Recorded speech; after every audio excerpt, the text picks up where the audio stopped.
Gauges. Right, today we are going to look at taking out the instrument cluster, speedo, dials, gauges, binnacle. There's a good word. Did you know that word, George? Binnacle. Good word. Right. Okay, right, here we go. So we are on lockdown still. So George, my son, and I are in the Evoque. Right.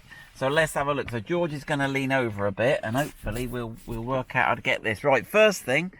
Now, I don't know if the Evoque's had an electric steering column. Mine hasn't, but the first thing to do is get that as low as you can and lock that into place. And I've also got the steering wheel straight.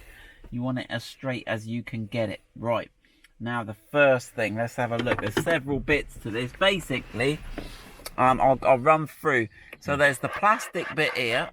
That comes off. Then there's the leather bit there that is attached to this bit around here. That comes off. Then there's a screw hidden up under there. We'll take the little cover off, get that screw out, then it will all come out. Right, that's it said. Easily said. Right, let's take this plastic bit off. So if you look around the side here, George, you can see there's a split line. I know we ain't got much light here, but what I'm gonna do is I'm gonna put something. Let me see which one of my tools can I put in that little gap there and force it. And I've popped the top off, and you're gonna have to believe me, I can do the same on the other side. There we go.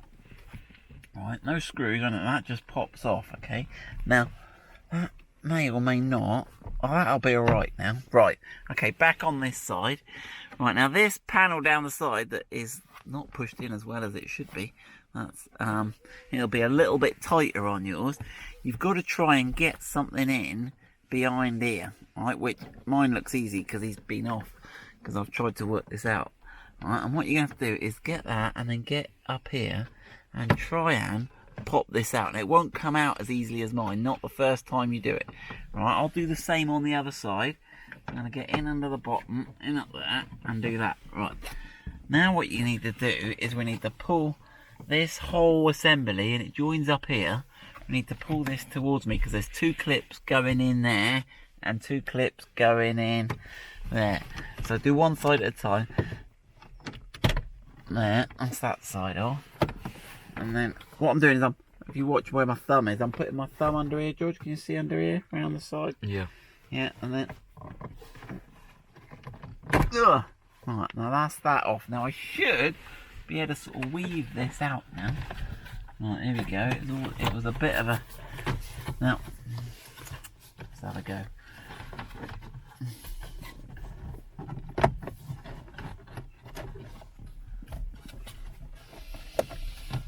Now I could separate the leather bit. Oh, it's all a mess. Right, here we go. Go on, we can do this. Right, I'm gonna go in behind and lift up the leather and separate it from this plastic cowling, and I'll show you when I've got it off what I'm doing.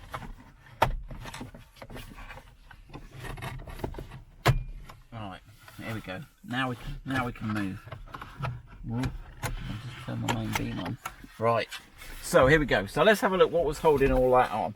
These were the two clips that were fired in there. These two clips here are the ones that went in here and here. Right, this is the little, so as we were looking at it, this is the bit, the leather bit on the, as your steering wheel goes up and down, that goes up and down. And these are the clips here and here that hold that on. So that's that bit all done. Right, put that in the back seat. Ooh. Right, okay, so we can start to see a bit more what we're doing now. Where did the other plastic bit go that was on there? Yeah, it's still there. This is your top cowling. That's purely clipped on. That just goes on these clips in here. Can you see that one, John? Yeah. And that one there. And that literally just, there's no screws coming up from underneath or anything. And then that's the two slots where the leather bit spring clips fit into. So that's what you're trying to do, right? So if you're wrestling with that, hopefully that's helped you. Right, okay, now we're cooking. Right, let's get the little hidden bit under there. Now you probably won't be able to see this, so you're gonna have to believe me. Now I got a nice little pointy tool under here, and there's a little, you'll lose this little plastic bit. There you go, let's have that out, look there, George. And That just, I literally just got it up under there, look, and boop, popped him out. And when you put him back in, put that sort of front bit in first, and then rotate him up like that. Doop, doop. Right, okay. Right, we're looking good. Now, there is 3 more screws to undo. So that panel reveals the Torx T20 hidden screw. Now, it's going in at the angle, if you look at the angle, and it's a lot easier to undo with this cowling out the way because you can get a proper screwdriver in here. When the cowling was there, you have to mess about a bit more. Now, he's a massive screw, this one. You'll see when I get it out. Now, don't drop it now. Put your hands around your screwdriver. Learn from my mistakes. Because if it goes down in there, you're pooped. But there we go. Look, that's the badger there. Torx T20. That's him. Right. Put him in there. Right. Now, 2 more. Which are... There's one here with this big white ring round it. Almost like they're highlighting it to you. Right. And there's the same on the other side here. Can you see that one, George? Yeah, you got that. Well done. That camera is cool, isn't it? It gets in everywhere. Right. And then... Now I dropped one of these as well. So they sort of come off with that little sort of, oh, it comes off with the little plastic bit. And you can actually use the plastic bit to spin the screw out. It's quite well attached. It's not like a sort of free floating washer. It's quite, and it's almost like they've done it to make it easier for you. So there you go, that's what you've got. And that, you can see that washer doesn't spin freely. That is quite solidly attached to the screw. So when you're putting it back in, I used it to spin it in, and you can also use it to help you get it out. There you go. Random. Right. We're nearly there, everyone. We're nearly there. Home straight. And then we're going to try putting some other Speedos in. But I'm waiting for my... Right, there we go. Again, hold it with that little collar. That's what it's got on it, isn't it? A collar. There we go. So there's the second one of those. Both the same. Right. Right, now we can wrestle. That's it, George. You get in there. Right, so... Now, I think you... I had this when I did it. Now, this whole plastic bit here, you can see it sort of rocking. Can you see it opening there? And it somehow... That's it. You need to pull it this way. Now it's got these little, can you see this little fork here, George? This little bit here goes into this little letterbox slot there. Can you have to get down a little bit to get to see that? Whoa. Can you get in there? Yeah, there you go. You got it. Well done. Right, right. So there's 2 of those, and that's what you need to sort of. Right, and then now when you're putting it back, note at the bottom here, the bottom 2 markers are behind the fixed bit of the car. Right, so when you put it back, I made the mistake because I'm rubbish.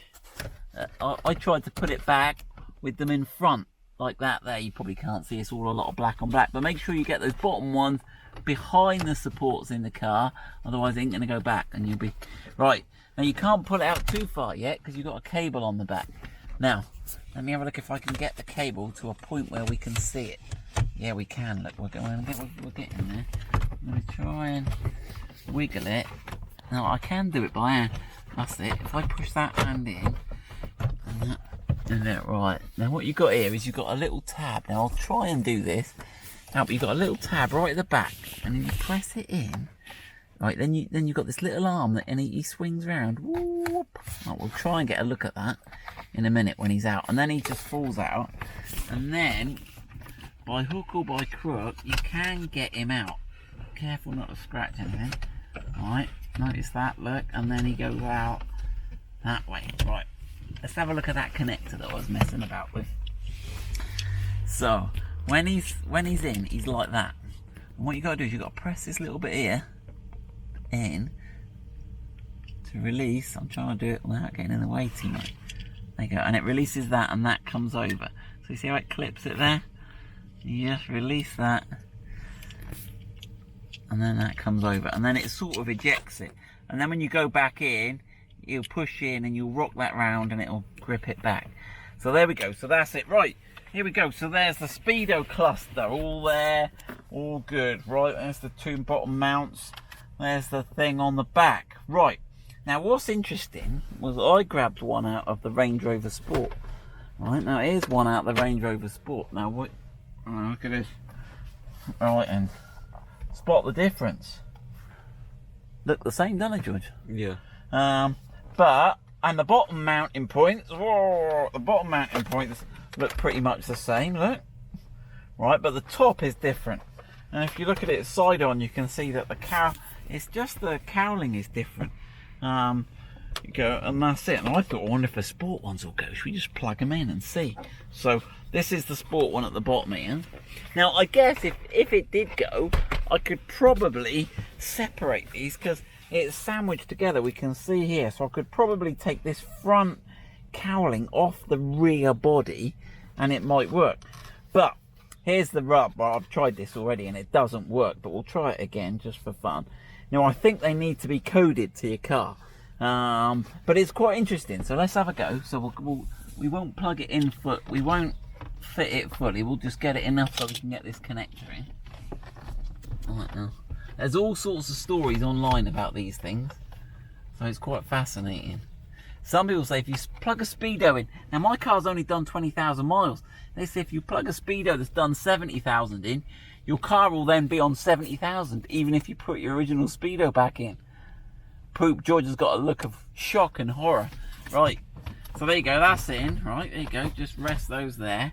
Right, let's turn this, close this door, let's see. Nothing, can't start the car, can't turn the radio on, can't do anything. It's like immobilise the car. Poop. Right, so let's that got a bit more interesting because let's have a look here. Oh, let me get that out. Release that little thing. Now I will have a word with the guys at IID. I've sent them an email saying, do you have to recode? Now, recode your clusters. Now, get this, there's more. Right, hold on. Allow me to rummage here. Look what I found in the workshop. Look, Freelander 2 instrument cluster. Looks totally different. But yeah, again, have a look on the back. Look. They look the same. They're all using a very similar sort of back with the same connector. So I thought, wow, in for a penny, in for a pound. Right, let's try putting Freelander 2 clusters in, because they might better do it the other way around. Right, so here we go. Get that there. Put the connector on. Oh, sorry if I'm getting in your way. All right, there we go. That's it. Roll that connector in. Right. And I was like, oh. Poop, can I say that, George? Right, look, 70,000 miles, but my car's only done 20. And I was like, oh no, holy smoke, I've pooped it up. But I thought, well, let's have a look if it'll start.